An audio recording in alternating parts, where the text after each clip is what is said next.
Thank you very much, Mr. President. We'll now go to one of your friends in the EU, Patrick Pouyanné. He's the chairman and CEO of Total Energies. I guess you have a question ready, Patrick, for the President. Mr. President, as we understand, energy is at the top of your agenda, and it's an honor for me to represent the energy industry tonight. In this panel, Total Energies is indeed the fourth largest oil and gas and electricity company in the world. I will not ask you a question about the oil price. It's quite clear what you expect from us. I will go to gas more. And our company is the largest #1 exporter LNG from the US company. We are a strong contributor to, and we invest in a mammoth LNG projects in Texas, $20 billion. It's far from 200, but it's $20 billion. And we contribute with that to security of supply to Europe, as we export this LNG to Europe.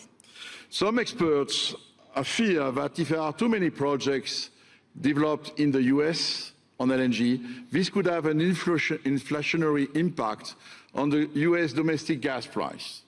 And they recommend a pause on these projects.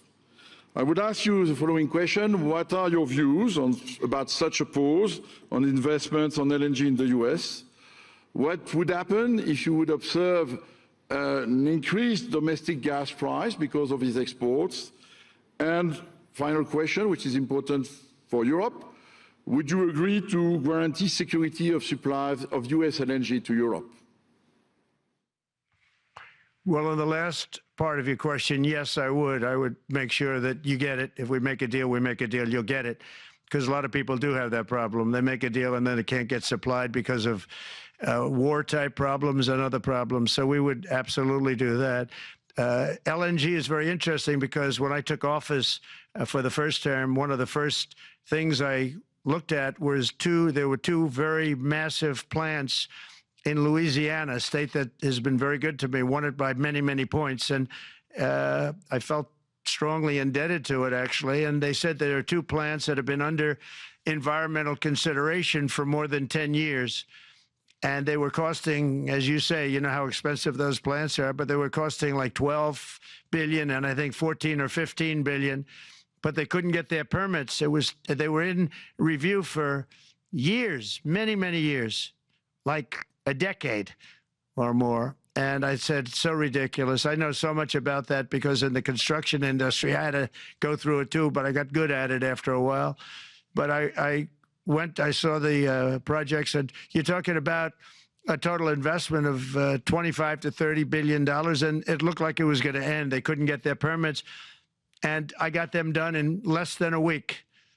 It was done, completed. In fact, when they called them to announce that it was done, the countries, largely countries, Japan was involved and another country and some very big investors, they couldn't believe it. They actually couldn't believe it. And I said, just do yourself one favor. Don't pay any consultants, because the only one that got it done was me. I got it done because it was the right thing to do for the U.S.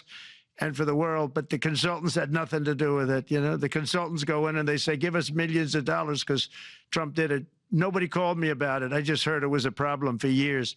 And I got it done because it was the right thing to do for the U.S. and the right thing to do for beyond. It had to do with energy, very important. So I think it's very important. I think I disagree with one. I think the more that you do, the lower the price is going to go. And what I'd like to see is rapid approvals. We're going to give very rapid approvals in the United States, like with the AI plants, talking to many people want to build them. That's going to be a very big thing. We're going to build electric generating facilities. They are going to build. I'm going to get them the approval. Under emergency declaration, I can get the approvals done myself without having to go through years of waiting. And the big problem is we need double the energy we currently have in the United States. Can you imagine?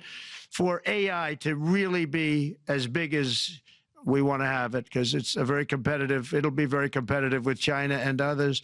So I'm going to give emergency declarations so that they can start building them almost immediately.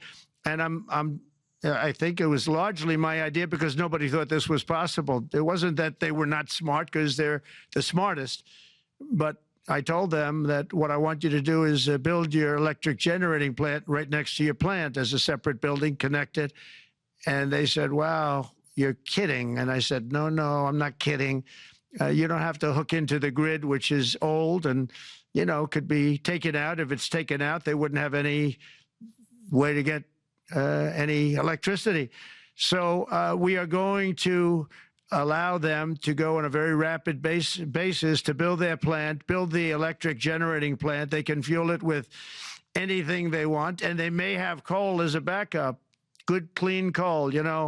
If there were a problem with a pipe coming in, as an example, you're going with gas, oil or gas, and a pipe gets blown up or for some reason doesn't work, there are some companies in the U.S. that have coal sitting right by the plant so that if there's an emergency, they can go to that short-term basis and use our very clean coal. So that's something else that a lot of people didn't even know about. But nothing can destroy coal, not the weather, not a bomb, nothing. It might make it a little smaller, might make it a little different shape, but coal is very strong as a backup. It's a great backup to have that facility, and it wouldn't cost much more money. And we have more coal than anybody. We also have more oil and gas than anybody. So we're going to make it so that the plants will have their own electric generating facilities attached right to their plant. They don't have to worry about a utility. They don't have to worry about anything. And we're going to get very rapid approvals.